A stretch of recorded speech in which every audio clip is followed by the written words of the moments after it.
네, 여기 묵상 간증 기도는 쉬면 안 돼입니다. 허약 체질인 저는 간암과 혈액암 가족력으로 건강 염려증이 있습니다. 어머니가 갑자기 간암 말기 판정을 받으셨을 때 너무 놀라고 두려워 울었던 기억이 납니다.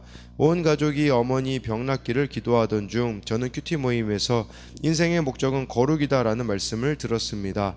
그래서 어머니에게 암으로 죽는 것이 아니라 사명이 끝나면 천국에 간다고 나눈 뒤 아름다운 작별과 천국 환송식을 하였습니다.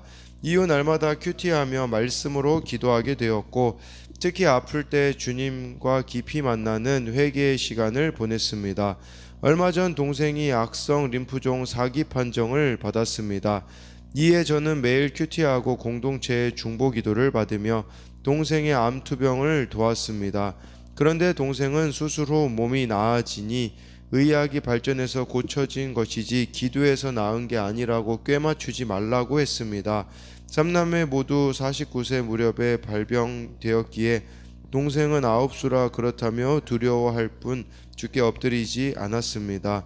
몇 달 전 조직 검사를 한 저도 공동체의 중보 기도를 받으며 결과를 보러 갔는데 림프종이 피부로 나타나 항암 치료 없이 1년간 주 2회 광선 치료를 받았습니다. 한편 암이 재발한 동생은 혼자서 항암을 하고 치료되었는데 저에게 소식을 전하지 않고 감사함도 없었습니다. 그저 재발이 잘 되는 몸이라고 불평을 토해내며 돈 벌 궁리만 하는 동생의 모습에 저는 순간 화가 나 동생을 정죄했습니다. 그동안 기도하며 온 가족이 동생의 구원을 위해 섬겼는데 여전히 변하지 않는 동생을 보니 생색이 나고 근심이 되었기 때문입니다. 저는 점점 체력이 떨어져 큐티 말씀은 귀로 듣기만 하고 짜증과 우울감으로 무기력해졌습니다. 그러다 이런 상황이 너무 답답하여 다시 말씀 앞에 엎드려 기도할 수밖에 없었습니다. 그러자 내 노력으로 동생 구원의 때를 정해 내 원함을 채우려는 교만이 보였고 간증할 때는 주님의 도움이라 말하나 사실 내가 했다고 은근히 자랑한 것이 떠올랐습니다. 겉으로 괜찮은 척 포장했지만 속으로는 고난을 주신 하나님을 원망하고 있는 제 실상이 보였습니다. 내 죄가 고난보다 크다고 인정되며 회개하니 눌린 마음이 시원하게 되었습니다.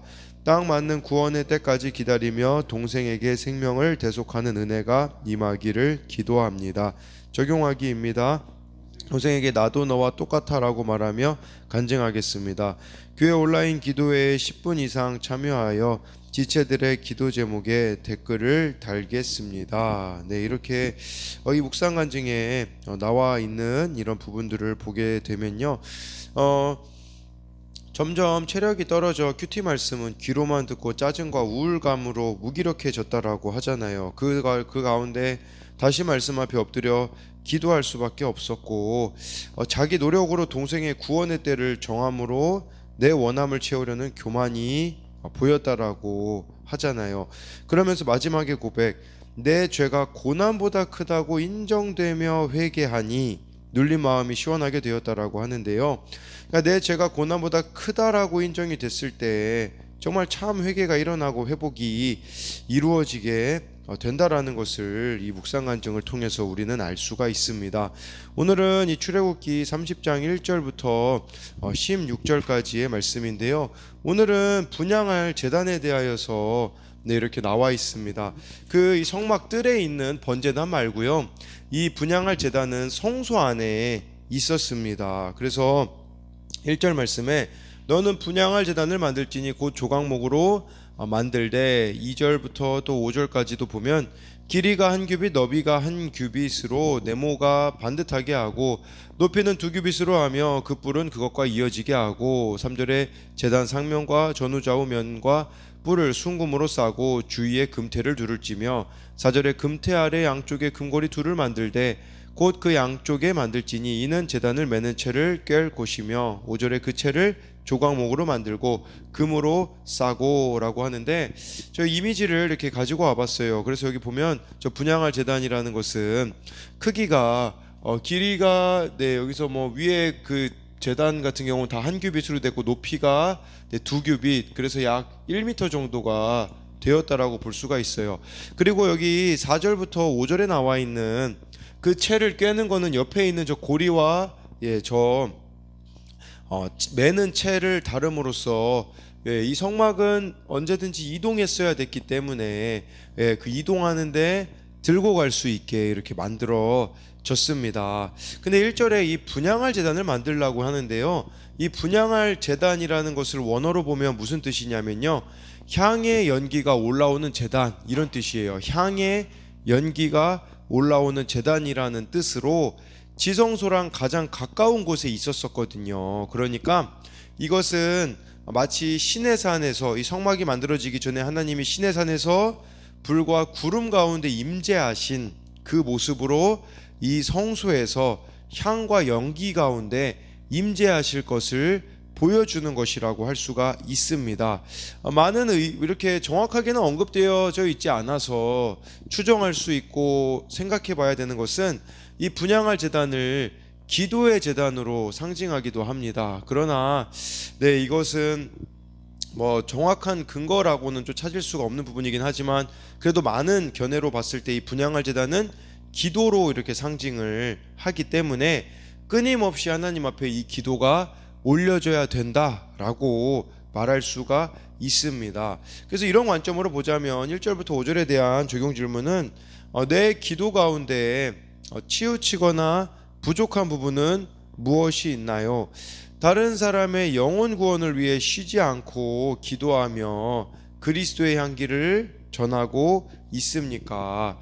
6절에 그 제단을 증거계 위 속죄소 맞은편 증거계 앞에 있는 휘장 밖에 두라. 그 속죄소는 내가 너를 만날 곳이며 라고 이렇게 말씀해주고 있거든요. 그래서 이 위치가 보면 저도 이미지에서 이렇게 보면 이렇게 나와 있어요. 그래서 저 지성소 바로 그 휘장이 있고 거기 바로 밖에 저렇게 이렇게 휘장 밖에 있음으로써 분향단은 지성소와 성소를 구분하는 휘장 밖 성소에 두었다라는 것이죠. 그리고 또 7절 말씀을 보면요, 아론이 아침마다 그 위에 향기로운 향을 사르되 등불을 손진할 때에 살을 찌며, 그러니까 이 향기로운 향이 하나님 앞에 끊어지지 않아야 했다라는 거예요. 그래서 아침마다 이 향기로운 향을 살랐다, 이 대제사장인 아론이 해야 했던 일인 것이죠. 그러니까 이것은 우리들에게 좀 하나님을 향한 그 기도 간구가 끊어지지 말아야 함을 뜻하는 것입니다. 또 8절에요. 또 저녁 때 등불을 켤 때에 살을 찌니 이 향은 너희가 대대로 여호와 앞에 끊지 못할지며, 아침뿐 아니라 저녁에도 했던 거예요.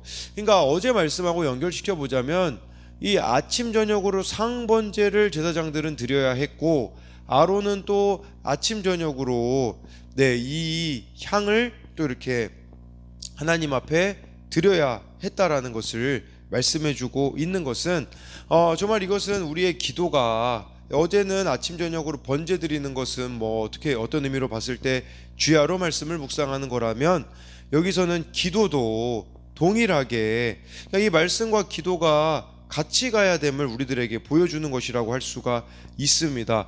말씀에만 치우치면 율법주의자가 되고 기도에만 치우치게 되어지면 은사주의자가 되잖아요. 근데 이 두 가지 균형을 이룸으로써 정말 아침과 저녁으로 말씀과 기도가 끊임없이 하나님 앞에 올려져야 된다라는 것을 말씀하고 있는 겁니다. 10절에요. 너희는 그 위에 다른 양을 사르지 말며 번제나 소제를 드리지 말며 전제의 수를 붓지 말며, 그래서 이 분향할 제단에 다른 걸 드려서는 안 된다라고 말씀해주고 있어요. 번제나 소제도 안 되고 전제의 술도 여기서는 부어서는 안 된다라고 말씀을 해주고 있습니다. 그래서 여기서 이 다른이라는 단어가 또 어디에 나오냐면 레위기 10장 1절에 아론의 아들 나답과 아비후가 다른 불을 들여서 죽임을 당했다고 했을 때 그 다른이라는 단어가 여기에 나와 있는 다른이랑 같은 단어거든요. 그러니까 하나님이 정하신 명하신 향 외에는 다른 향을 이렇게 드려서는 안 된다라고 말씀해주고 있어요. 이것은 아무리 좋아 보여도 하나님이 명하신 것이 아니라면 거부할 수가 있어야 했다라는 것을 말씀해주고 있습니다. 그래서 이 구절에 대한 적용 질문은 성경대로 순종하고 기도하고 있습니까? 이 기도도요, 순종도 그렇고요, 하나님이 정해 주신 방법이 아니라면 나의 야망을 구하는 뜻이 될 수 있기 때문에 우리가 이 순종과 기도도 정말 하나님의 뜻에 맞춰서 하고 있는지 아니면 다른 동기가 있지는 않은가를 돌아봐야 한다라는 것입니다. 10절에요. 아론이 1년에 한 번씩 이 향단 뿔을 위하여 속죄하되 속죄제의 피로 1년에 한 번씩 대대로 속죄할지니라. 이 제단은 여호와께 지극히 거룩하니라. 네, 이 분향할 제단을요 1년에 한 번씩 속죄했어요. 아마도 대속죄일에 1년에 한 번 지성소에 대제사장이 들어가지 않았습니까? 그때 이것을 속죄하였다라고 볼 수 있습니다. 이제 마지막으로 11절부터 16절까지는 생명의 속전을 내라고 하나님이 명령하시는데요. 11절 12절 보면 여호와께서 모세에게 말씀하여 이르시되 내가 이스라엘 자손의 수요를 조사할 때에 조사받은 각 사람은 그들을 계수할 때에 자기의 생명의 속전을 여호와께 드릴지니 이는 그들을 계수할 때에 그들 중에 질병이 없게 하려 함이라 라고 해서요, 인구조사할 때, 쉽게 말씀드리면 인구조사할 때 생명의 속전을 드려야 했다라는 겁니다. 그러니까 인구조사 자체가 부정적이지는 않습니다. 근데 다윗이 인구조사했다가 나중에 전염병으로 거의 한 7만 명 되는 사람이 죽는 일이 있거든요. 그때 다윗이 인구조사한 것은 동기가 잘못되었기 때문이에요. 다윗의 동기는 내가 이렇게 군사력이 강하다를 증명하기 위함이었었거든요. 그래서 이 인구조사할 때 생명의 속전을 하나님 앞에 드려야 했는데 왜 이 생명의 속전을 드리라고 했냐? 그것은 바로 우리의 생명이 하나님의 소유라는 것을 인정하라는 의미입니다. 그러니까 우리의 생명과 주권이 하나님께 속해 있음을 인정하라는 뜻이라는 거겠죠. 그들 중에 질병이 없게 하려 합니다. 이 질병이라는 단어가요, 히브리어로 보면 치다라는 뜻의 동사에서 파생된 명사로 하나님이 치시는 것을 가르치는 거예요. 그러니까 질병, 재앙, 전염병으로 나타나는데 우리가 하나님의 주권을 인정하지 않을 때에 이러한 것들이 우리들 가운데 일어날 수 있다라는 거죠. 그리고 또 질병이라는 것도 우리가 걸리게 되어지면 어떤 고백이 되어집니까? 이 주권이 하나님께 속해였다라는 그 고백으로 이어져야 한다라는 것이에요. 그래서 이 11절 12절에 대한 적용 질문은 죄와 죽음으로부터 나를 구원하신 하나님께 대한 감사와 신앙 고백으로 헌금을 드리고 있습니까? 13절부터 15절까지 또 보면요, 무릇 계수 중에 드는 자마다 성소의 세겔로 반세겔을 낼지니 한 세겔은 20게라라. 그 반세겔을 여호와께 드릴지며 14절에 계수 중에 드는 모든 자 곧 20살 이상 된 자가 여호와께 드리되 15절에 너희의 생명을 대속하기 위하여 여호와께 드릴 때에 부자라고 반세겔에서 더 내지 말고 가난한 자라고 덜 내지 말지며 라고 해서요, 13절에 성소의 세겔로 반세겔을 내라고 했습니다. 근데 아마 이 가격은 그렇게 비싼 가격은 아니었을 것입니다. 14절에 20살 이상 된 사람, 왜냐하면 이 사람들이 이제 이스라엘의 성인으로 속하게 되기 때문에 20살 이상들이 드려야 됐고, 15절이 중요해요. 15절에요, 부자라고 반세겔보다 더 내지 말고 가난한 자라고 덜 내지 말라고 하고 있잖아요. 이것은 우리들에게 여유가 있는 부자든 그렇지 못한 가난한 사람들이든 똑같이 내야 된다라는 것은, 이 성소는 이스라엘에 속한 모든 백성이 생명을 드린 헌신으로 유지되어야 된다라는 겁니다. 그러니까 부자든 가난한 자든 상관없이 똑같이 하나님 앞에 헌신해야 된다, 그런 의미가 있는 거겠죠. 그래서 이 교회는 돈이 아니라 성도들의 헌신으로 세워짐으로 그 생명력을 발휘할 수가 있는 것이고, 모든 성도가 함께 헌신해야 한다 라는 뜻입니다. 그리고요, 이 생명의 속전이 비싸지 않다고 말씀드렸잖아요. 그래서 가난한 자도 낼 수 있었고 부자도 낼 수 있었는데 왜 이렇게 생명의 속전을 저렴한 가격으로 하나님께서 정하셨을까요? 이것은 생명의 값이 적어서가 아니라 반대로 너무 큰 값이기 때문에 치를 수 없기 때문에 저렴한 가격으로 한 거예요. 그러니까 이것은 무엇을 말하는 겁니까? 예수님을 말하는 거예요. 마태복음 20장 28절에 예수님이 이렇게 말씀하시거든요. 인자가 온 것은 섬김을 받으려 함이 아니라 도리어 섬기려 하고 자기 목숨을 많은 사람의 대속물로 주려 함이니라. 예수님이 대속물 되신 거, 구원은 공짜입니다. 이 공짜라는 게요, 가치가 없어서가 아니라 우리가 지불할 수가 없어서 너무 값이 크기 때문에 거저 주신 거라고 볼 수가 있는 거예요. 그러니까 예수님의 생명밖에는 죄인의 생명을 속할 수가 없다라는 사실을 여러분들이 기억해야 한다라는 것입니다. 16절에 너는 이스라엘 자손에게서 속전을 취하여 회막 봉사에 쓰라. 이것이 여호와 앞에서 이스라엘 자손의 기념이 되어서 너희의 생명을 대속하리라 라고 해서 이 속전을 취해서 무엇에 사용했냐? 회막 봉사에 썼다라고 말씀해주고 있는 것이겠죠. 그러니까 교회 봉사에 물질이나 시간이나 이런 것도 모두가 함께 해야 된다라고 말씀해주고 있는 것이죠.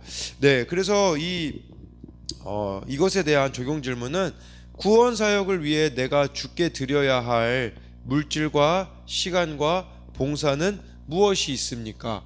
정말 하나님이 베풀어 주신 그 구원의 은혜에 감사함으로 살아가고 있습니까? 이렇게 해서요, 정말 이 분향할 재단, 끊어지지 않는 기도와 이 생명의 대속, 예수님이 나를 위해서 대신 죽으셔서 그 값을 치루어 주신 그 생명으로 우리가 살아갈 때에 늘 이렇게 죄인의 생명을 속하는 길은 예수님밖에 없음을, 그 구원의 은혜에 감사함으로도 살아가는 저와 여러분들이 되기를 소망합니다.